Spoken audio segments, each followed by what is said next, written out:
Buenos días, profe. Vamos a continuar con... Estamos viendo números complejos, que, como hemos dicho, son necesarios para ciertas situaciones. Estamos viendo ahorita como que el contexto matemático, pero sus aplicaciones son principalmente en electrónica, en situaciones de, por ejemplo, de vibraciones. Las ondas pueden ser modeladas por números complejos, ya que las ondas involucran funciones trigonométricas, senos, cosenos, y esas funciones pueden ser escritas en términos de estos números complejos, que matemáticamente son mucho más fáciles de trabajar que las funciones trigonométricas. Las trigonométricas contienen seno cuadrado, coseno cuadrado, y todo, combinaciones, productos, entre otras cosas. Es muy complejo porque necesitas conocer muchas identidades para facilitar el cálculo. Sin embargo, el álgebra con números complejos es como álgebra elemental, de multiplicar x por x. Entonces es algo que facilita considerablemente el análisis. Y es por eso que son los favoritos para trabajar en ese tipo de situaciones. Hemos visto hasta el momento la forma rectangular de los números complejos, que es una parte real más una parte imaginaria multiplicada esta última por la unidad i. Hemos visto operaciones básicas con los números complejos, sumas, restas, multiplicaciones, divisiones, y una operación nueva que se llama complejo conjugado, que solamente es cambiar el signo a la parte imaginaria y se acaba. ¿Bien? También hemos visto el módulo de un número complejo, que geométricamente es la longitud de la flecha. Cuando en tus ejercicios te indique vectorialmente, geométricamente, gráficamente, se refiere a que trabajes en el plano de Argand. El plano de Argand es el análogo del plano cartesiano, pero este es en los números complejos. En lugar de eje X se tiene eje real, el plano de Argand sería así, y en lugar de eje Y sería eje imaginario.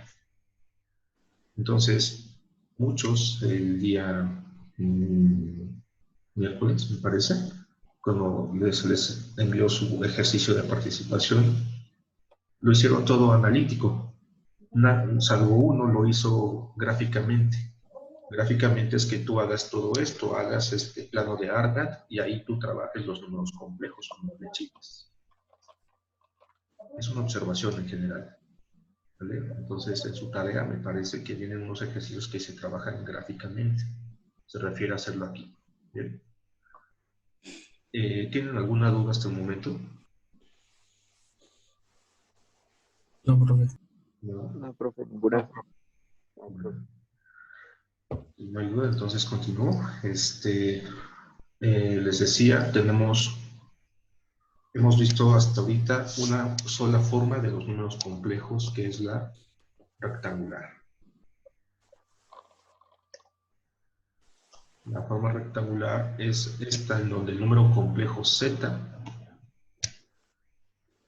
se escribe como una parte real que le llamamos a, más una parte imaginaria que se llama b, y esta última multiplicada por i. No es correcto escribir el número complejo como a, b. No hagan esto, porque luego, cuando están operando complejos en esta notación extraña, como si fueran coordenadas, que algunos de ustedes lo hacen, se les olvida que la parte b multiplica por i. Y entonces suman y restan sin atender ese detalle. Suman la a con la b, sin saber que esas no se pueden sumar, porque para empezar, a es una parte que no tiene imaginaria, y b, si lo incluyes, no son términos semejantes. La forma rectangular es esta. No esta. Estas son como coordenadas que se localizan en el plano de Argand para el dibujo del vector, pero no se trabaja analíticamente de esa manera. Analíticamente es así. Bueno, pues hoy vamos a ver la forma polar del número complejo. La forma polar es la siguiente, es cuando tú tienes un número complejo arbitrario, z, pero aquí va a ser, es igual al módulo de ese número complejo multiplicado por un par de funciones trigonométricas. Coseno de algo más y veces el y de la parte imaginaria, el seno de ese mismo algo. ¿A qué me refiero con ese algo? Bueno, para eso vamos al plano de Argand. Bien. Voy a dibujar un número complejo arbitrario. Un número complejo, este de aquí. Me gusta. Este número complejo se llama z. Y en forma rectangular viene dado como a más b por i. Así. ¿Qué significa? Que las coordenadas de la punta del vector son a, b en el plano de Argand, pero no significa que este a, b sea z, esto es incorrecto. Bien, solamente los utilizamos de esa manera para localizarlos aquí en este plano. La cantidad a es la distancia que hay del origen a la punta de la flecha. Esta es a. Y la cantidad b es la altura, que es este de aquí, la parte imaginaria. Bien. Esta a es la misma que hay aquí abajo. Exactamente la misma. ¿Vale? Bueno, sabemos que la longitud de la flecha viene dada por el módulo del número complejo. Esta longitud se llama módulo de z. Así. Bien. Entonces, aquí tenemos un triángulo rectángulo. Un triángulo rectángulo, el cual tiene cierto ángulo con respecto al eje real. Ese ángulo lo voy a denotar con así. Bien. Este se llama ángulo θ. Bien. Resulta que en el plano de Argand, a, b no es la única manera de localizar ese punto o este número complejo. Bueno, el número complejo es la flecha. Bien. Las coordenadas a, b no es la única manera de localizarlo. Hay otra, que es la forma polar. Alude a las coordenadas polares, por eso es que se llama así. Bien. Las coordenadas polares las veremos en vectorial, prontamente. Son un sistema de coordenadas alterno al cartesiano, al x, y. En polares, para localizar un punto, no se da la longitud horizontal y la vertical. En su lugar, se da la distancia que hay del origen, del 0, 0, esa distancia hasta el punto, que en esta gráfica es el módulo de z, esa distancia. Se da directamente la distancia, pero resulta que hay infinitos puntos que están a esa misma distancia. Este de aquí está a distancia z, este también, este también, este también, este también. Hay infinidad de números complejos que están a la misma distancia. Si yo quiero localizar nada más uno, debo dar su orientación. Y esa orientación viene dada por el ángulo θ.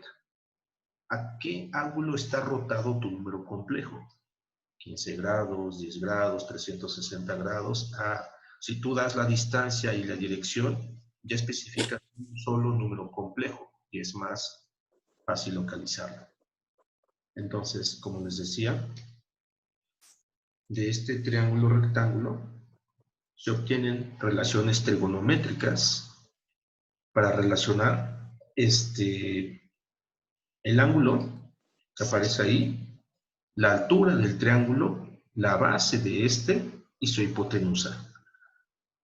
También podemos relacionar los lados a través del teorema de Pitágoras. ¿Y cómo encuentras el ángulo? Bueno, a través del seno y coseno de este triángulo rectángulo. Bien, la forma polar sería esa, y viene dada por esta expresión. Módulo de z, donde este módulo se calcula con el teorema de Pitágoras. Tenemos una fórmula para el módulo del número complejo. ¿Y quién va aquí adentro? Coseno y seno. Ah, pues vamos a ello. Debes tener cuidado aquí, porque en el plano de Argand o en el cartesiano, que no es lo mismo, pero se comportan casi igual, los vectores, o bien en este caso el número complejo, la flecha amarilla, se puede localizar por infinitos ángulos. El más fácil de todos es el ángulo directo. Bien, los ángulos siempre son medidos del eje horizontal. El eje horizontal en este caso es el eje real, en sentido contrario a las manecillas, por ser un sistema derecho. Pero, ¿qué pasa si yo hago la siguiente rotación? ¿Qué pasa si yo doy este giro? ¿De cuánto es ese giro? Supongamos que este ángulo sea de 45 grados. ¿Cuánto es el giro verde? 360. ¿Seguros? Sería de 315 porque aparte de los 45 grados. No, fíjate aquí el detalle. ¿Desde dónde está iniciando?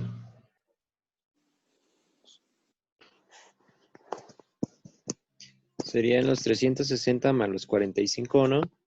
Exacto. Sería de 405 grados, suponiendo este ángulo. Bien, si yo cambio el ángulo, pues sería 360 más ese ángulo que yo estoy dando. Pero a lo mejor yo puedo dar un giro más grande. Puedo dar quizá 2 revoluciones. Hacen cosas raras aquí. A lo mejor yo doy esto, doy una vuelta, 2 vueltas. Ya llegué. Bien. ¿Qué pasa si ese ángulo es de 45 grados? ¿Cuánto es el ángulo rojo? 765. ¿Y cómo tienes eso? Porque tendrías que sumar las dos vueltas, que son 360 más 360 más los 45 grados del ángulo. Ok, muy bien. Sí, es correcto. 765 grados. ¿Cuántas vueltas puedo dar? Infinitas. Infinitas. Las que usted quiera. Las que yo quiera, sí. Puedo dar las que yo quiera. Y siempre voy a llegar al mismo vector o a la misma flecha amarilla. Puedo dar infinidad de vueltas y llegar.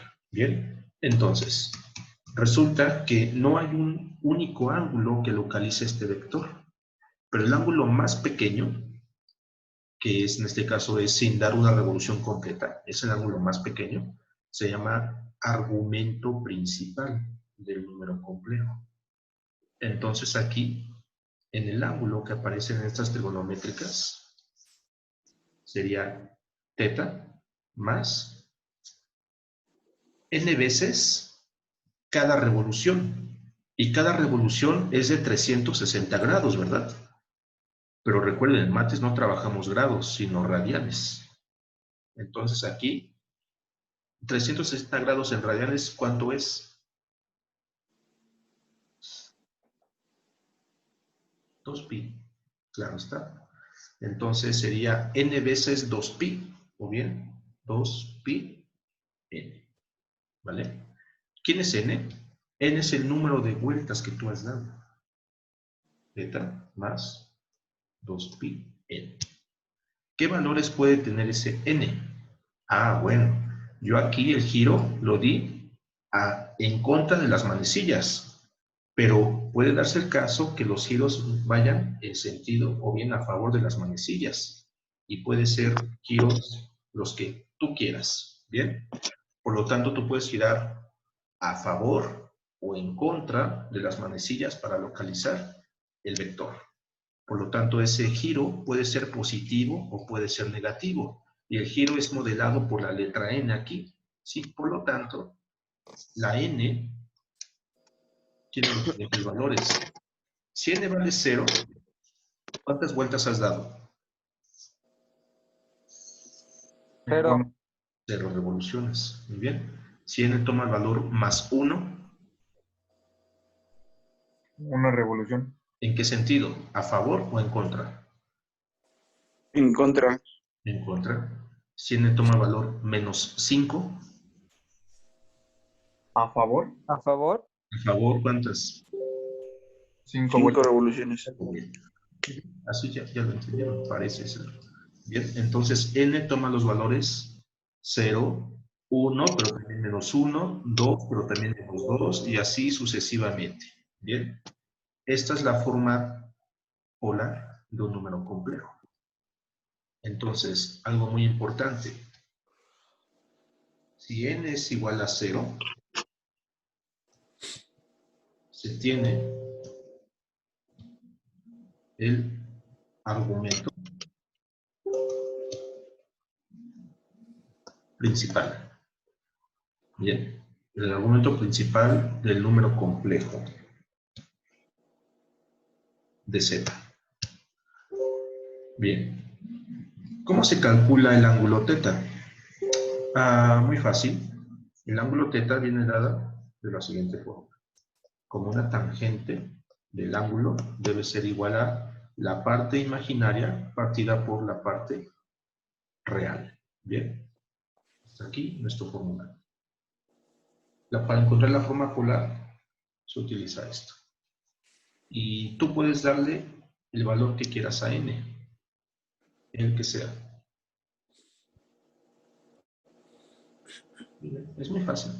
Se ve fea esta forma polar, pero es un paso para otra forma de los números complejos, que es la forma exponencial. La forma exponencial es la favorita para trabajar.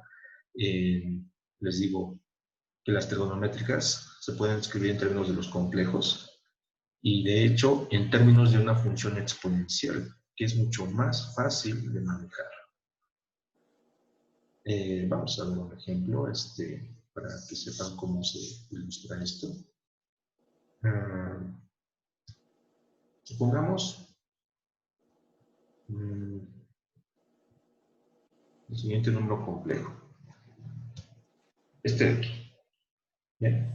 Vamos a dar un valor concreto. Este número complejo es igual. ¿Cuál es el signo de la parte real? ¿Positiva o negativa? Negativo, ¿no? Negativa. Negativa. ¿Qué número quieren?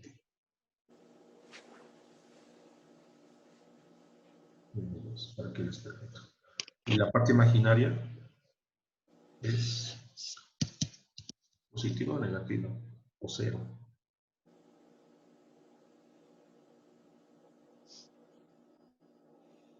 A lo mejor no se lo saben con real ni imaginaria. A lo mejor se lo saben con XY. ¿Qué signo tiene Y? Tampoco se lo saben así. Tiene positivo, ¿no? Positivo, pero no es XY, es real e imaginario. Entonces voy a ponerle aquí, supongamos un 3i. Este es mi número complejo, está en forma rectangular. Se va a calcular la forma polar de este complejo. Bien. Para la forma polar, yo necesito dos cosas. Uno es, ¿cuánto mide el vector? ¿Cuánto mide esta flecha? La medida de esa flecha la da el módulo de Z. Bien, así. Y también necesito saber el ángulo. El ángulo, para no complicarnos, vamos a tomarlo en contra, porque de esa forma es positivo. Y es medido siempre a partir del eje real. Este es mi ángulo teta. Si yo calculo estas dos criaturas, ya tengo la forma polar de este número complejo. Está muy fácil, se van a reír. Vamos por el módulo. El módulo de un complejo viene dada por esta fórmula, ¿se acuerdan? Es la raíz de a cuadrada más a cuadrada. Sin la i. Sustituyo. La a vale menos 2. La b, ¿cuánto es la parte imaginaria de esta cosa? 3i, ¿no? 3. 3i o 3 nada más. 3 sí. 3 nada. O 3. Es 3. O 3. La i sirve para identificar la parte real de la imaginaria. Sin embargo, la parte real imaginaria es solamente esto, más 3. Bien, no se escribe la i. Entonces, tengan cuidado ahí, si no, pues,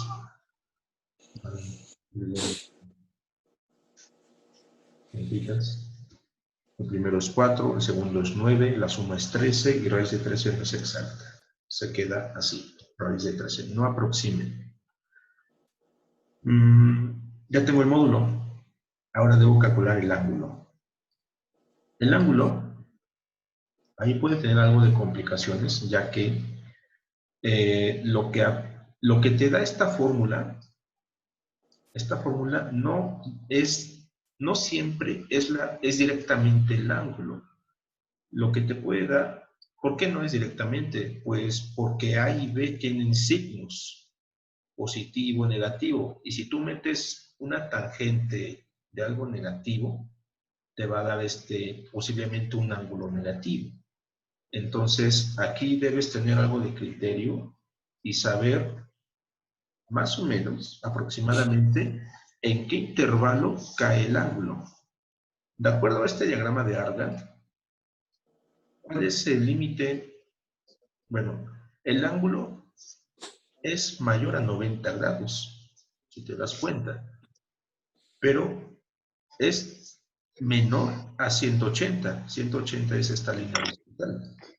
Entonces, cuando yo calcule este ángulo, debo encontrar uno que esté en el intervalo 90 grados, 180. No puede ser menor a 90, ya que me estoy dando cuenta que la parte real es negativa, por lo tanto está a la izquierda, y no puede superar los 180 grados, ya que la parte imaginaria es positiva. Entonces, para el cálculo de la cosa, vamos a hacer lo siguiente. La cosa se llama argumento. El argumento es θ. Bien, ¿cómo calculo esto? A través de esta ecuación. Parte imaginaria sobre parte real. Si tú sustituyes directamente, así como está, ¿cuánto vale B? B vale 3 y A vale menos 2. Debes despejar a θ. La tangente pasa como arco tangente y haces esto en tu maquinita. En tu maquinita, estos cálculos se hacen en grados. Y daría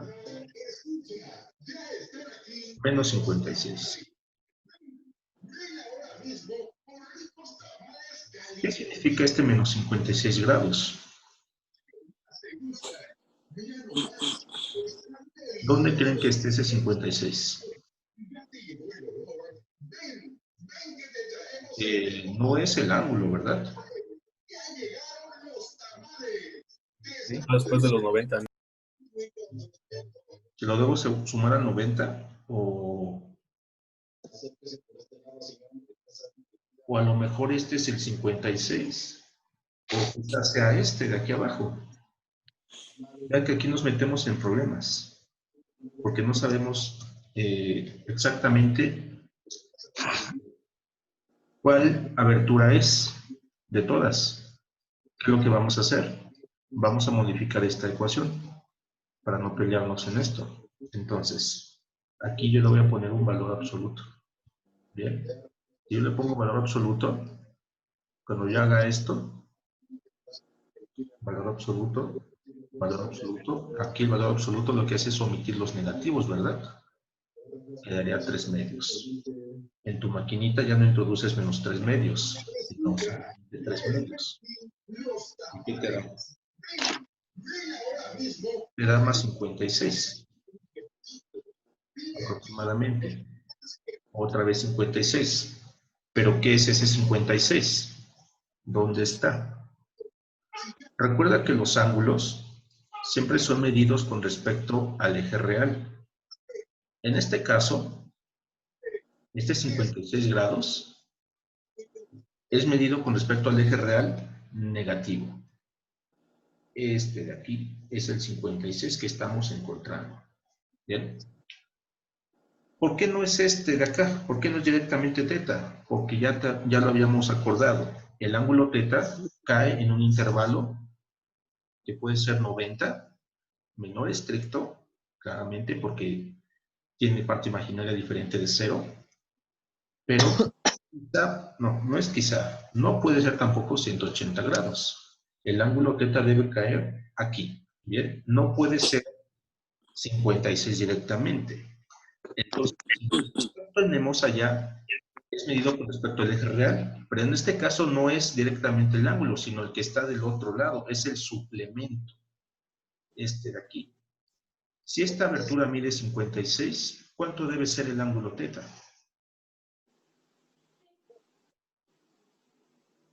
¿146? ¿De dónde sacas eso? De la suma del ángulo que nos dio y el 56. ¿Cuánto debe ser la suma de teta y 56? 180. Bien, esto mide 56, ¿cuánto mide el otro?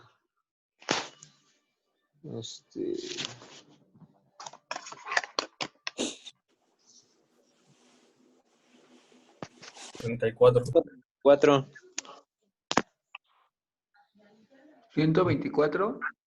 124. 124 grados. Muy bien, ahí está. Entonces, este ángulo no es teta, le podemos llamar teta prima. Como te digo, no siempre se obtiene directamente el ángulo con esta ecuación. Debes tú, primero, dar un intervalo en el cual cae el ángulo. Y lo que te dé la ecuación va a ser un ángulo medido con respecto al eje real, que en este caso es el eje real negativo. No puede ser el positivo porque está fuera de este intervalo. El 56 no cae dentro de esto. Bien. Pues entonces quedaría de esa manera. Pero recuerda, siempre se trabajan radianes. Entonces, ¿cuánto es esto en radianes? Para convertir a radianes, lo que hacemos es multiplicar por este factor pi por 180, ¿verdad? Así. Entonces, hay que simplificar esa fracción. Te queda 31 sobre 45. O lo puedes dejar como 124 pi sobre 180, también se vale. Sin embargo, esto se puede reducir como 31 pi sobre 45. Es equivalente. Ya tengo mi argumento principal. Este es el ángulo más pequeño. Bueno, 124, porque recuerda que le puedes dar muchas vueltas a favor o en contra de las manecillas. ¿Cómo quedaría finalmente la forma polar de esta criatura?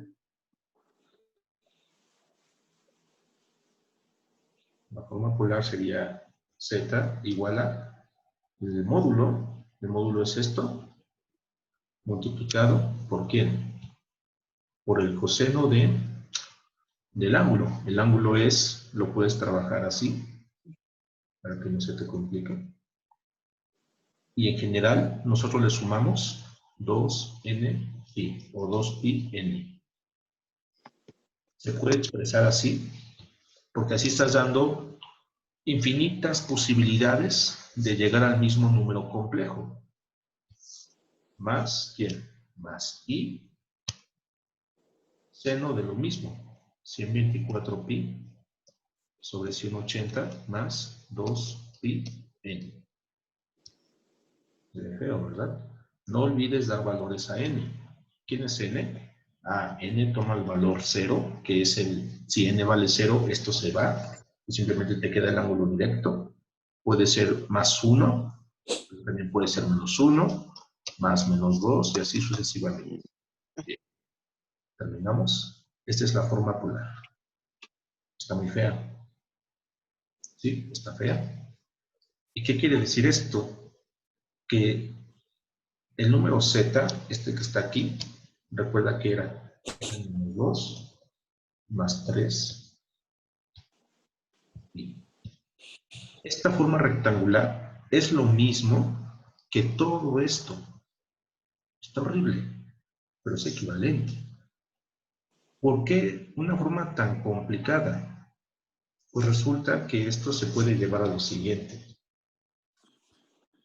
Copiamos el raíz de 13 y en lugar de poner todo ese corchete amarillo, todo ese corchete amarillo se compacta en algo, en el argumento de una exponencial. Aquí voy a resaltar el argumento, que es importante. Argumento. ¿Sí?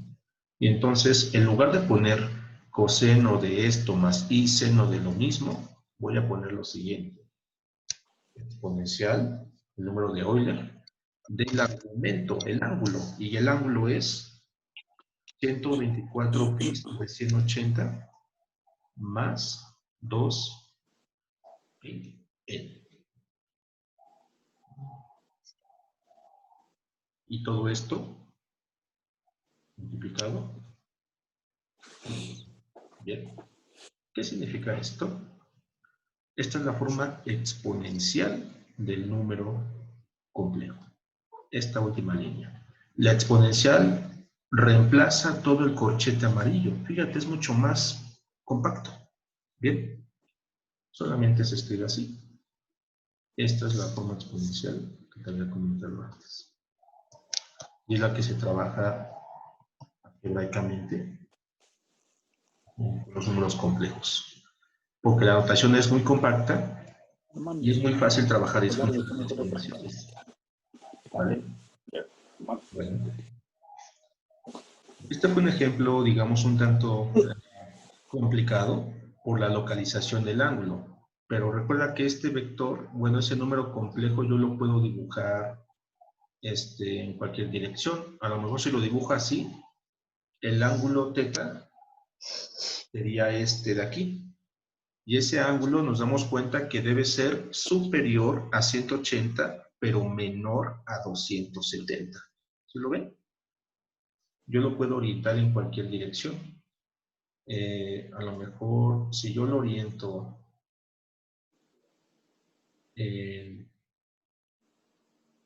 así, ¿en qué intervalo está el ángulo?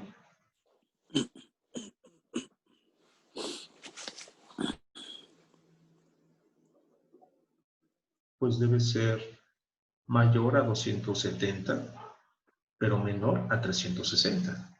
¿Bien? O sea, y eso me doy. ¿Por qué es importante saber eso? Pues en el cálculo del argumento. En el cálculo del argumento, yo debo tener, y recuerden, el ángulo que me arroja no siempre es directamente el argumento del número complejo. A lo mejor tengo que restar o sumarle lo que yo obtenga aquí, en esa cuentita. ¿Bien? Hecho eso, se sustituye en la forma polar, que es toda esta expresión, y esa expresión complicada se puede compactar en la forma exponencial. Solamente se reemplaza el corchete por la exponencial y el argumento de esa exponencial es el ángulo de esas trigonométricas multiplicada por i. Si ustedes le quitan la i, eso no es un número complejo, es un número real. Si le agregan la i, ya es un número complejo. Pues bien, aquí están las diferentes formas de un número complejo. Vamos a hacer otro un poco más sencillo, para que no sea tan fácil. Ahora lo vamos a localizar en el primer cuadrante del plano de Argand. Este de aquí. Bien. Este número complejo se llama z igual a medio Debe ser positiva la parte real porque estoy del lado derecho. Y también debe ser positiva la parte imaginaria, que le voy a llamar 3 medios de i, porque sí. Bien. Quiero calcular la forma exponencial y forma polar de este complejo expresado en forma rectangular. Debo calcular primeramente su longitud.